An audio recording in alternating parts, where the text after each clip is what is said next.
Hi there, believe it or not, I had to redo this tape because it didn't record the first time. I pray that it does this time because I really want to get this information out for those who have been asking me to assist them in getting a 501c3 application processed. And in my time, since I did my application way back in 1990, everything has drastically changed. However, I do have a CPA who is truly, a professional in what she does. And if you need extra help, I'd be willing to make sure you get her phone number and make an appointment with her. She's already working with one of our alumni students who have theirs already down in IRS, waiting faithfully, knowing that they will get it because she's sharp and so are they.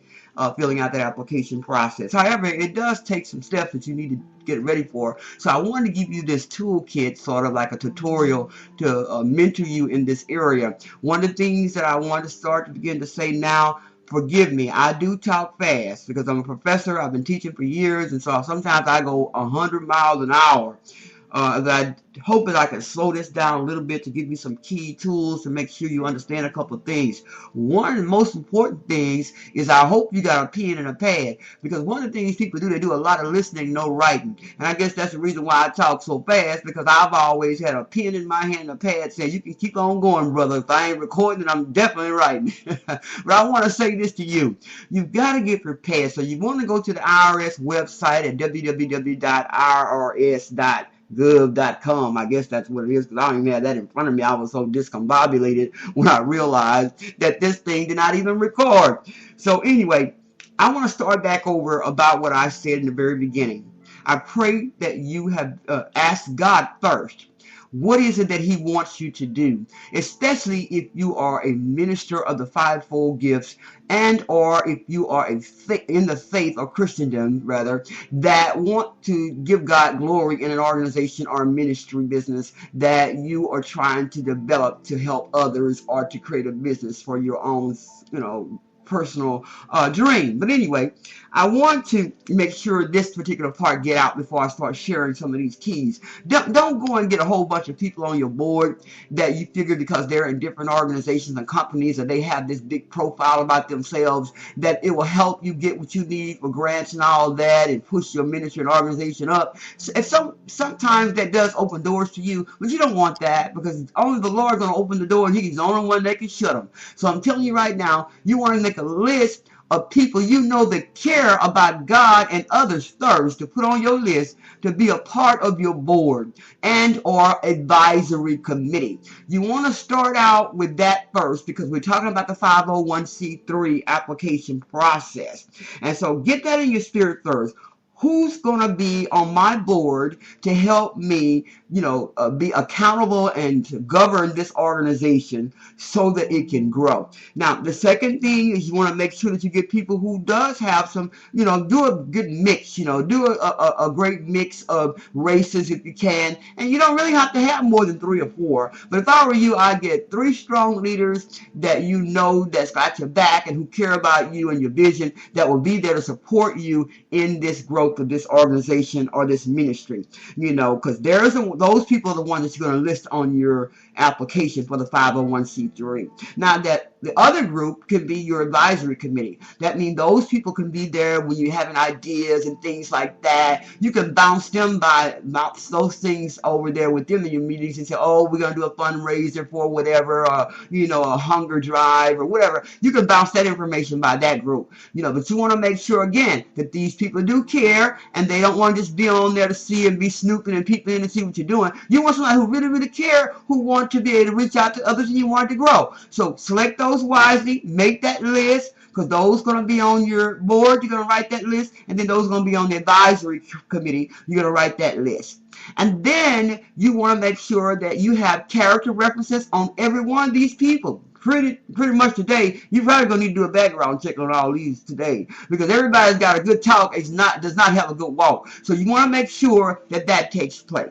And then the second thing, you want to look at making sure that when you do this, the people who are going to be praying with you pertaining to your application, you want to have those people in place so that once you got that down, who's going to be a part, then before you even approach them, You want to have your vision on paper.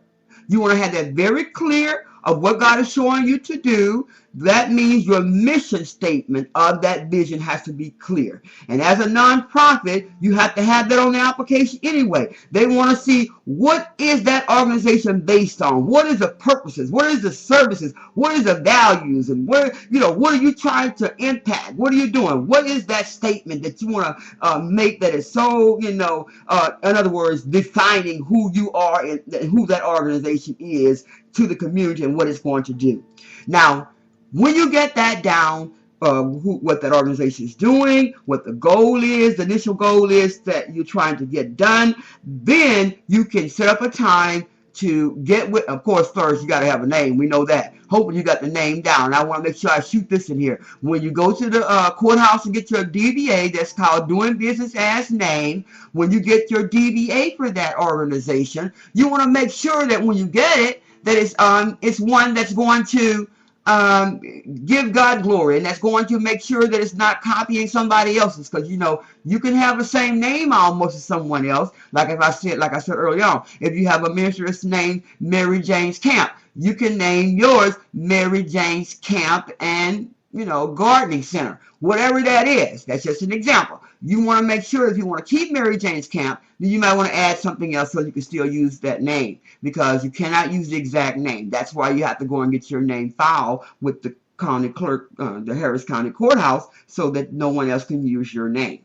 Now, let's back up a little bit. Since you got the name down, you got your vision down, you got a list of those people. Take it to the altar and pray over it and ask God who you need to scratch off or who you need to add. And then after you've done that, schedule a meeting and meet with them. Let them know what you're doing so they can grab hold to the vision. Let them know you're trying to file for the 501c3 and that you need their support.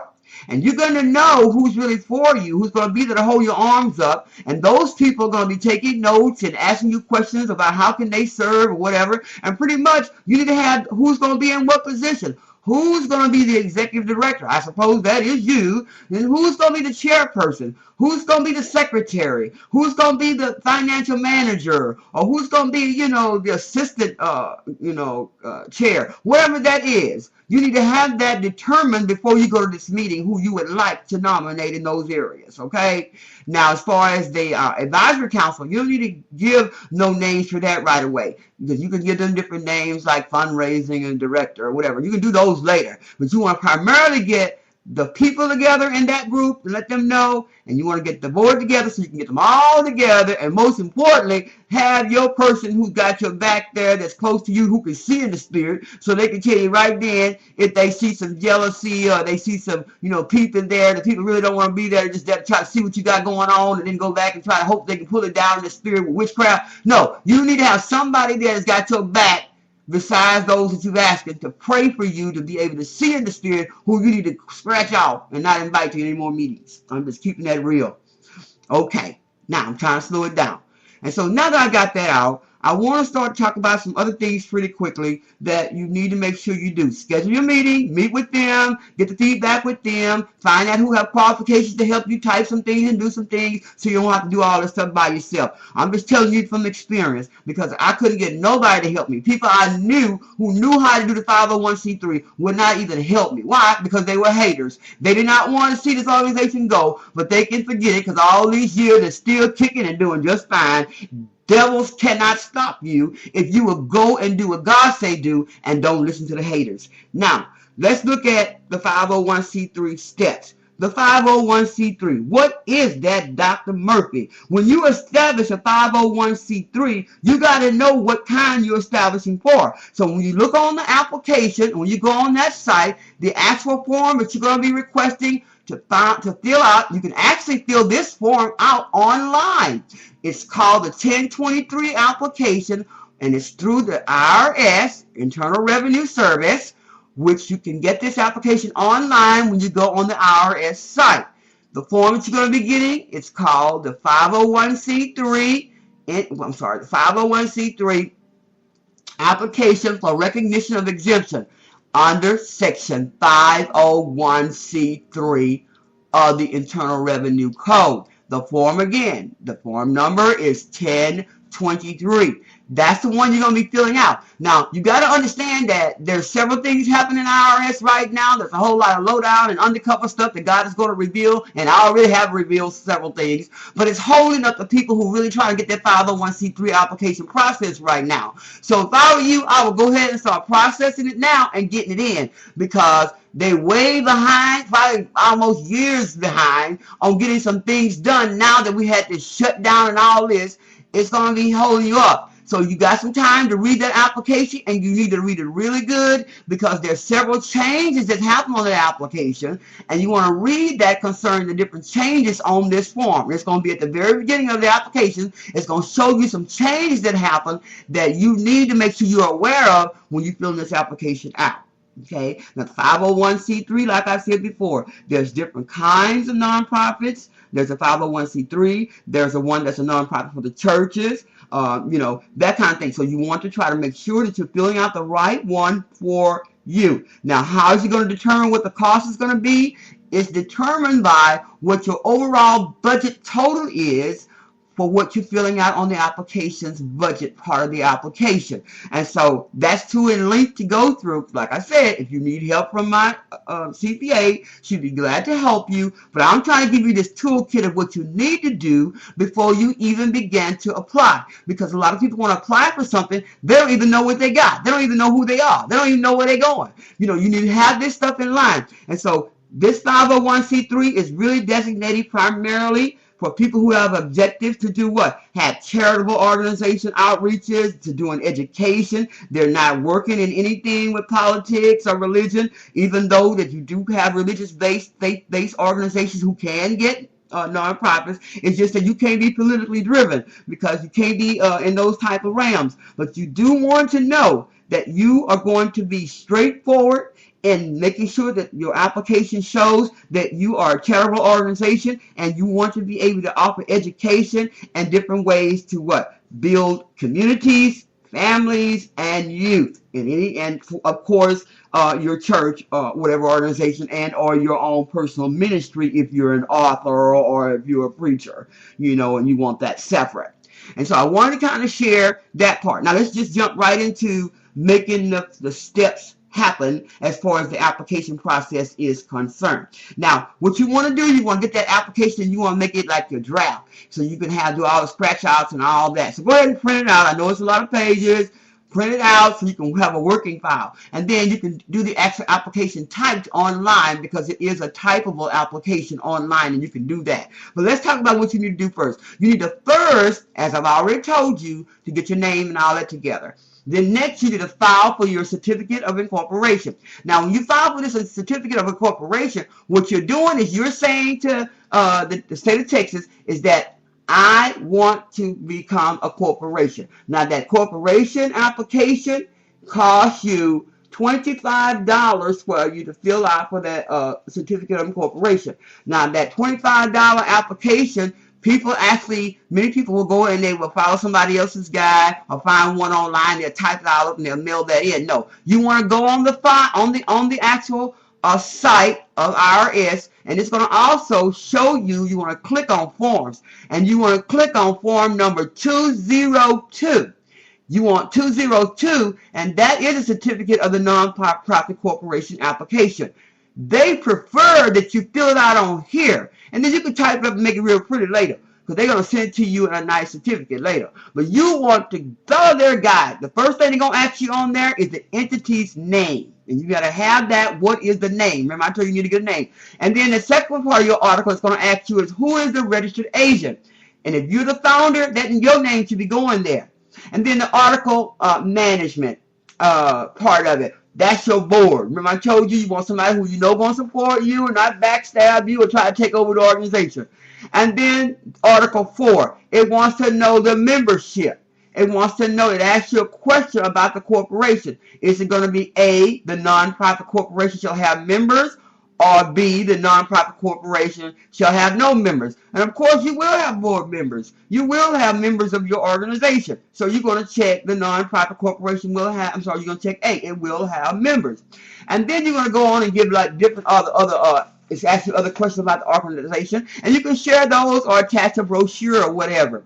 But whoever's organizing this or filling it out, you want to sign it and date it and all of that. Follow the steps on the application. But if you're going to fax this to them and then send the money in later with a copy, that's fine. But you do not want to send in the whole type thing. You want to use that form so that it's very clear to them what you need and what you're doing. Then you want to use form 807. That form you're going to use as a cover letter. That form needs to be with your application for the corporation request, because that form, along with the $25 application fee, will expedite it a lot faster. And if I were you, if you're mailing it, I would get a return receipt card and do that so you know it got in the hands of somebody. You know, so you don't have to wonder if it got lost. You know that they got it because the card came back to you. And then you want to, as I said before, you want to make sure that you got all that together. Then you want to make sure that you start work on your bylaws. Now, your bylaws can be done separate, you know, and before you have your meeting, after you have your meeting with your group, you can be working on your bylaws. I wouldn't take my bylaws right away to them. Because right now you're just a baby and you're trying to see who's really going to be involved before you start sharing all your bylaws with people that ain't really connected. So work on your bylaws, get them together, and your bylaws, what the bylaws does, these bylaws are designed and must be prepared for your nonprofit and for your bank to even open an account. This bylaw is going to help you to know who's going to assist you in governing your organization. See, bylaws are approved by the organization and they're signed off by the board saying that we agree with how we're going to run this, which means such things on there should be like, we will have no one write a check more than $50 without 3 signatures. We will have no fundraisers but once a year. Whatever that is. I'm just giving an example. We will only have 1 chairperson, which will not be moved. Or whatever you think you want to do. You think about what those bylaws are going to be. Get some samples online, but make sure you make those authentic, that are strategically designed for what you're doing in your organization. You want to make sure you apply for your EIN number. That's the employer identification number. Now this employer identification number, you get that through the IRS as well. This number is used to identify what? The organization, whenever you're doing tax documents, when you're filing things, or you know, whenever you have different things that may ask, different business transactions that may ask about your EIN number, you need that. See, this EIN number, when you get this prior to your incorporation. So you'll need to apply for this number under that number, under the corporate name, as you ask for this EIN form SS4. That's the one you want when you're applying for the EIN number, SS4 through IRS. So again, I apologize. If you receive this number before you apply for the incorporation, you will need to apply for a new number. So you want to apply for that number first, because I believe they ask you for that EIN number on your application. I think they do. I don't have it in front of me right now. But in the event that there is a spot for your EIN number, if I were you, I would apply for that right away. Okay? And then the next thing is you want to make sure you consider opening a bank account. Now, the bank account, you're going to need your DBA, which you're going to go to the courthouse. When you get your name assumed, that DBA stands for, I'm losing track here. It stands for doing business as that name, which means that that's going to be your name that you're applying for your organization through the courthouse here in Harris County that you live in.